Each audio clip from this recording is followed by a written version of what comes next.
As the Chief Financial Officer for DLA, Mr. Tony Poleo directly impacted the Defense Department's ability to produce auditable financial statements, a top priority for DoD leaders and for Congress.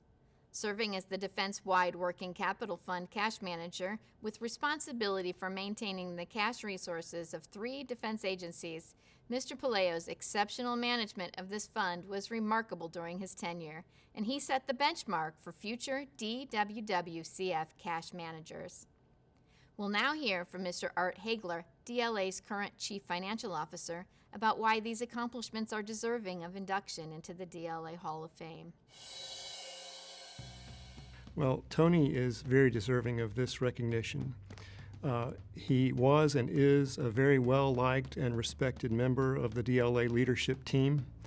He spent his entire career here, 35 years, rising through the ranks from a undergraduate cooperative education student up through the senior executive service and to the CFO position, which obviously was a recognition of the talent and leadership capability that he brought to bear.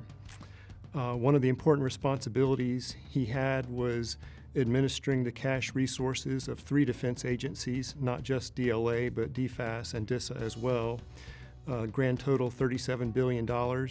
He ensured that these activities all remained solvent and were able to continue operating and performing their important departmental missions.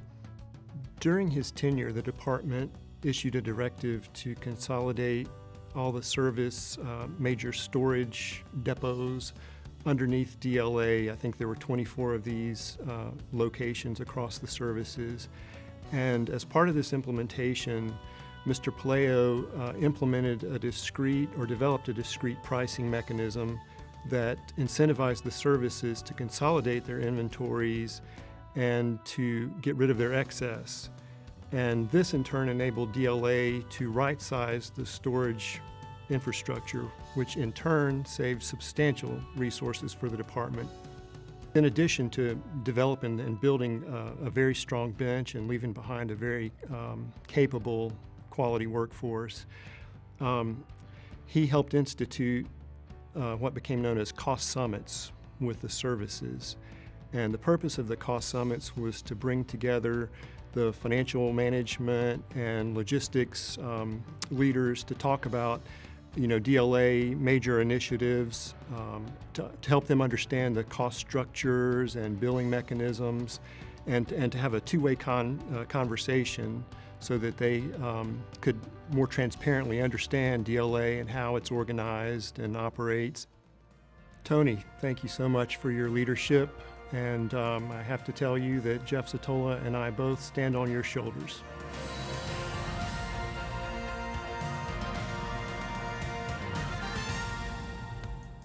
I want to begin by saying how honored and humbled I am by this recognition. I stand here today due to the example set by a number of exceptional leaders I had the privilege to work for, and to the efforts of a host of extremely dedicated and capable teammates over my 36-year career. DLA is all about the mission and the people. These 2 things kept me at DLA for my whole career.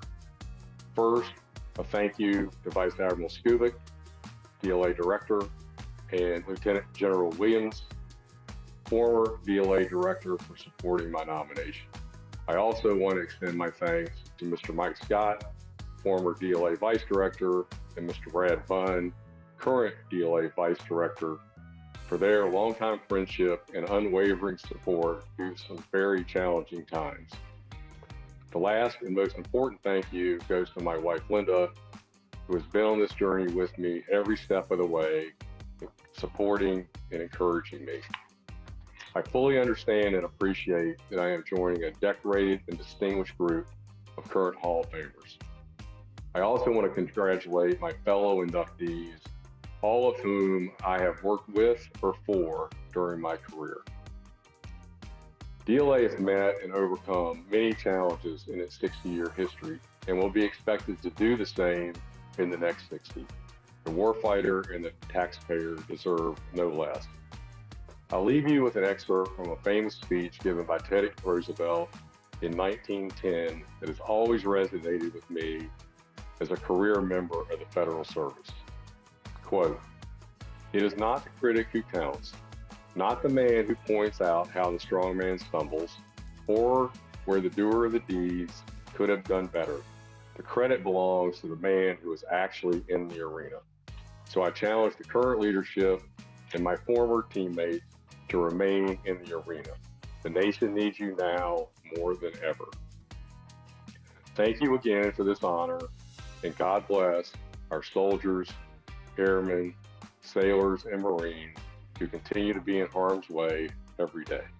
Thank you.